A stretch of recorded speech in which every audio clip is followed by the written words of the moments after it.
Hello everyone, कैसे हैं आप सब। I hope you all are doing well. आज हम स्टार्ट कर रहे हैं क्लास 12 चैप्टर नंबर 4 डिटर्मिनेंट्स। आज हम करेंगे बेसिक कंसेप्ट्स टू 4.3। एक्सरसाइज 4.3 के लिए जो बेसिक कंसेप्ट रहेगा उसके कंसेप्ट्स हम पूरे क्लियर करेंगे। इसका जो कंसेप्ट है दैट इज माइनस और को फैक्टर्स हैं इसमें। इसके बारे में हम अच्छे से पढ़ेंगे, इसको समझेंगे कि माइनस होता क्या है और को फैक्टर्स क्या होता है और एक दूसरे से कैसे रिलेट करते हैं ये। ठीक है, तो माइनर सबसे पहले देखते हैं। माइनर की डेफिनेशन क्या है, पहले वो पढ़ देते हैं हम। A minor is the determinant of a small matrix formed by deleting one row and one column from a large square matrix। अब देखिए माइनर क्या होता है। एक स्क्वायर मैट्रिक है, ठीक है, लार्ज स्क्वायर मैट्रिक है, ठीक है। उसमें से अगर हम एक रो और एक कॉलम को डिलीट कर दें तो हमारे पास क्या बचेगा, एक छोटा एक स्मॉल हमारे पास जो है मैट्रिक्स बचेगा। उसका जो हम डिटर्मिनेंट फाइंड आउट करेंगे दैट इज कॉल्ड माइनर। उसे हम क्या बोलते हैं, माइनर बोलते हैं। माइनर मतलब छोटा, ठीक है। तो हमने क्या करना है, एक बड़ी जो मैट्रिक्स है, स्क्वायर मैट्रिक्स जो होगी, उसमें से रो और कॉलम को क्या करना है, उसमें से डिलीट करेंगे और उसका जो हमारे पास बच जाएगा, हमारे पास जो मैट्रिक्स बच जाएगी उसका डिटर्मिनेंट फाइंड आउट करके हम उस जो भी डिटर्मिनेंट आएगा मतलब उसका दैट इज कॉल्ड माइनर। अब इसको समझते हैं कि एग्जाम्पल से समझते हैं कि किस तरह से इसको फाइंड आउट किया जाता है माइनर को। ठीक है, तो सबसे पहले तो देख लीजिए कि इसको डिनोट किससे करते हैं। इसको डिनोट करते हैं हम MIJ से। ठीक है, MIJ हमें पता है I और J क्या होता है, रो एंड कॉलम होता है। ये रो है and it's a column, row and column है ये।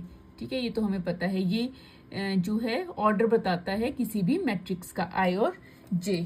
ठीक है, तो एग्जाम्पल ले लेते हैं हम। देखिए, अगर सपोज हमारे पास एक एग्जाम्पल ले लेते हैं, हमारे पास एक मैट्रिक्स है 1 2 3 4, ठीक है, और इसका ऑर्डर क्या है 2 by 2।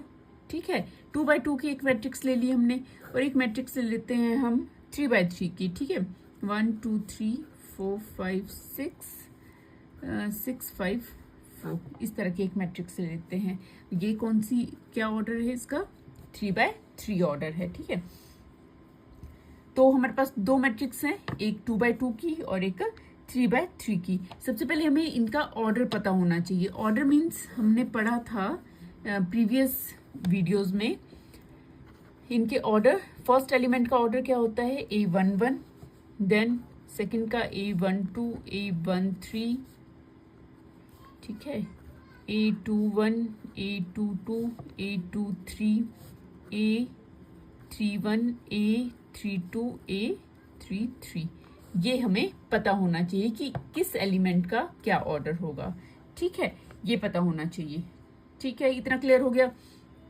अब हमने फाइंड कैसे करना है। सपोज सबसे पहले हम फर्स्ट जो हमारे पास एग्जांपल है दैट इज 2 by 2, इस मैट्रिक्स का हमने माइनर फाइंड आउट करना है। किस एलिमेंट का, सपोज कर लीजिए हमें इस एलिमेंट का 1 जो है दैट इज A11।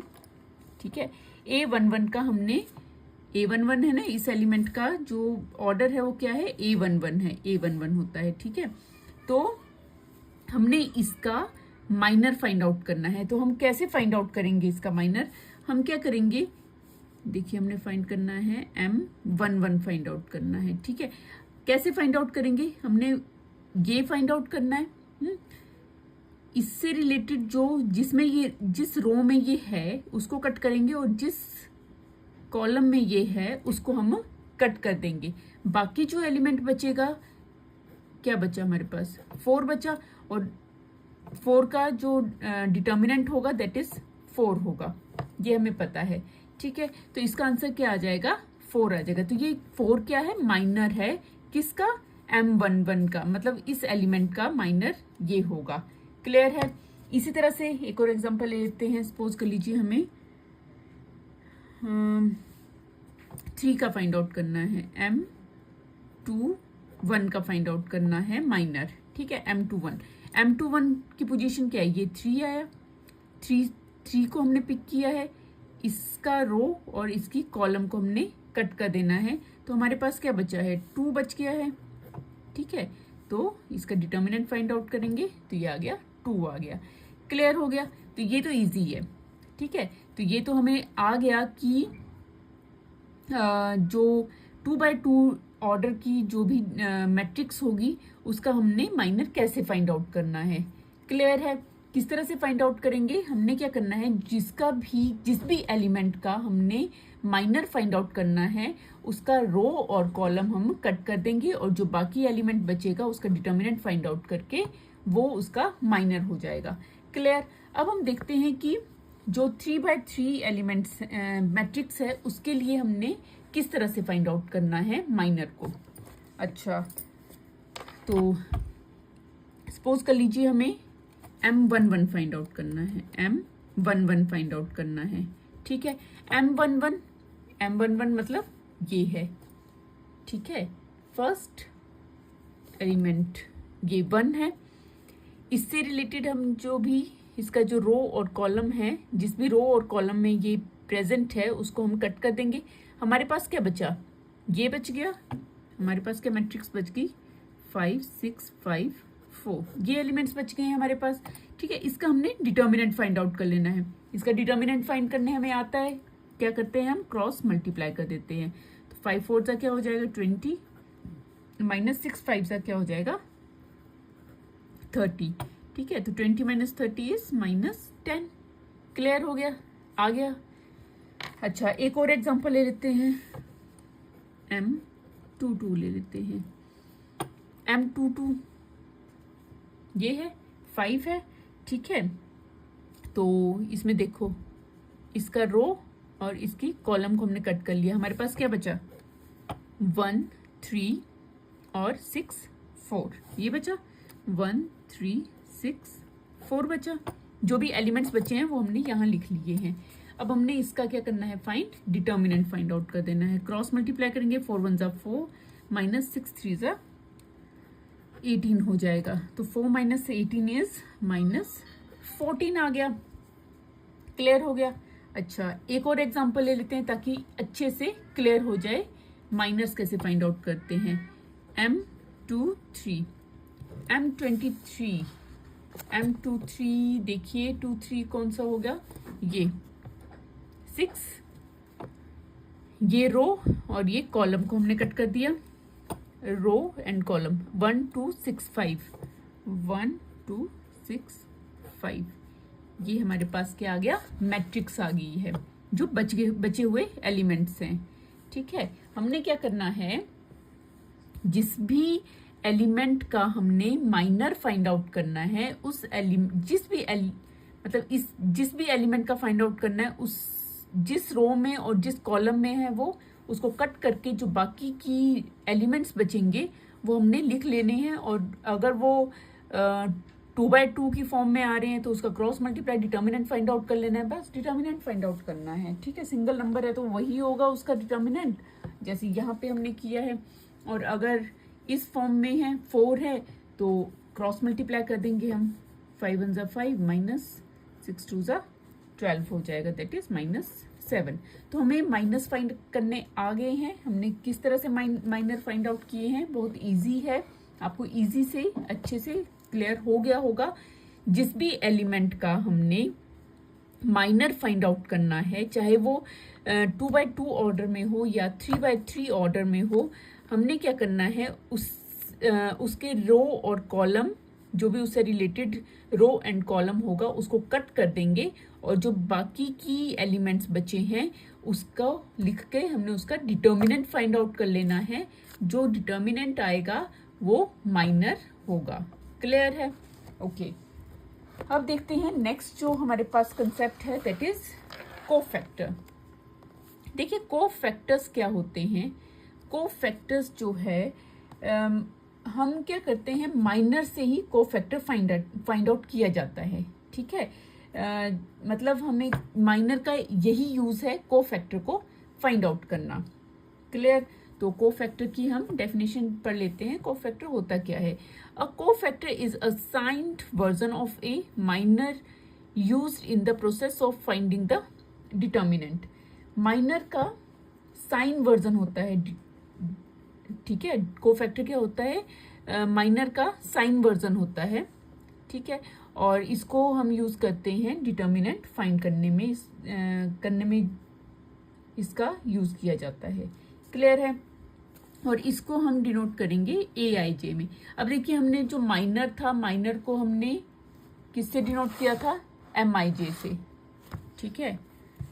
तो ये नहीं देखना है कि कोफैक्टर C से है तो हम CIJ, नो, हम किससे करेंगे इसको डिनोट, AIJ से करते हैं। और ये इसका इंपॉर्टेंट फॉर्मूला है, AIJ equals to -1 I plus J multiply MIJ। MIJ is a minor, ठीक है। ये जो हमने माइनर फाइंड आउट किया होगा, ठीक है। अब सपोज कर लेते हैं हमने कोफैक्टर फाइंड कैसे करेंगे वो देख लेते हैं एग्जांपल से। सपोज हमने A11 फाइंड आउट करना है, ठीक है, जो हमने प्रीवियस में किया था, ये वाला। यहां से हम वैल्यूज पुट करेंगे, ठीक है। इसी को हम यूज करेंगे, इन्हीं एग्जांपल्स को हम यूज करेंगे कोफैक्टर्स फाइंड करने के लिए भी, ठीक है। अब देखिए A11 फाइंड करना है, IJ हमें पता है ये क्या है, रो एंड कॉलम है, ठीक है। 11 क्या बता रहा है हमें, एलिमेंट की पोजीशन बता रहा है कि कौन सा एलिमेंट के बारे में हम बात कर रहे हैं, ठीक है। अब देखिए उसके आगे क्या है, -1 एज इट इज लिखेंगे। इसकी पावर क्या है, I प्लस जे मतलब यहाँ पर क्या है 1 और यहाँ पर है 1। I की वैल्यू क्या है 1, J की वैल्यू क्या है 1, तो इट मीन्स 1 + 1 आ जाएगा। क्लियर यहाँ तक। मल्टीप्लाई MIJ, इसका मतलब है यहाँ पे हम वैल्यू पुट करेंगे माइनर ऑफ 1 की, ठीक है। तो देखते हैं, -1 पावर आ जाएगी 1 + 1 2 आ जाएगा। मल्टीप्लाई M11, यहाँ देखिए M11 की वैल्यू क्या है, हम ऑर्डर 3/3 का ले रहे हैं, ये वाला एग्जांपल ले रहे हैं, ठीक है। तो यहाँ पे क्या है, -10 है, तो हम वैल्यू पुट कर देंगे यहाँ पे -10 पुट कर देंगे। M11 की वैल्यू क्या है, -1। ओके, यहाँ देखिए -1 का स्क्वायर है तो यहाँ पे पॉजिटिव हो जाएगी क्योंकि इवन है इसका पावर जो है, तो ये पॉजिटिव हो जाएगी। तो हमारे पास +1 से हम -10 को मल्टीप्लाई करेंगे तो कितना आ जाएगा, -10 आ जाएगा, ठीक है। तो A11 की वैल्यू क्या आ गई, यहाँ पर -10 आ गई है। अब देखिए हमारे पास M11 की वैल्यू भी -10 थी और A11 की भी वैल्यू -10 ही है, तो ये जरूरी नहीं है कि सेम ही आएगा, डिफरेंट भी आ सकता है, सेम भी आ सकता है, ठीक है। तो इसका मतलब ये नहीं है कि सेम आ रहे हैं तो सेम ही आएगा, ठीक है। ओके, नेक्स्ट है हमारे पास, सपोज कर लेते हैं हमने फाइंड आउट करना है नेक्स्ट A22 फाइंड आउट करना है, ठीक है। नाउ वैल्यू पुट करेंगे हम, -1 पावर क्या होगी 2 + 2, ठीक है, मल्टीप्लाई M22, IJ क्या है 22 है। ओके, तो यहाँ पे हम वैल्यू पुट करेंगे, यहाँ आ जाएगी -1 पावर 2 + 2 = 4 मल्टीप्लाई M22 में क्या वैल्यू है माइनर में, -14, तो यहाँ हम वैल्यू पुट कर लेते हैं -14, तो यहाँ पे आ जाएगा पॉजिटिव हो जाएगा, ये हो जाएगा +1 मल्टीप्लाई बाय -14, तो यहाँ पे भी आ जाएगा -14। अब देखिए दोनों का ही आंसर सेम है, माइनर में भी सेम है, कोफैक्टर भी इनका सेम ही आया है। चलिए एक और एग्जांपल देख लेते हैं ताकि हमें पता लग जाए कुछ डिफरेंस। A23 ले लेते हैं, ठीक है। तो A23 पुट करेंगे -1 पावर 2 + 3 मल्टीप्लाई M23, ठीक है।